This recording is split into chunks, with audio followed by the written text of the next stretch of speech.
lluniau da iawn yn y gyfrol, pwy arall i Iwan, ond mae lun o hewl ag aderyn. Mae nhw'n lot bell nawn. Ond ni chanodd yr adar heddiw, cyfres o haikus yn nesaf. Os chi wedi prynu copi, tudalen 95, da iawn Betty. A digwyddodd y gerdd yma yn rhyfedd iawn, nath na wenol ddawnsio mewn i windscreen y car ar 8 o Fai 2011. Oedd e'n flwyddyn union wedi marwolaeth Iwan Llwyd, yn rhyfedd iawn, a nes i sylwi ar yr holl adar eraill yma hefyd, dwi'n ni oedd yn rhyfedd. Ni chanodd yr adar heddiw.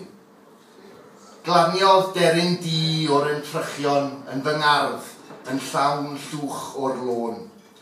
Gwelais dy fargyd coch yn cylchdroi'r cae a'i gwt yn fforch yn y lôn. Clywais yr osgordd yn cyrchu corff yr hedydd adre ar y lôn.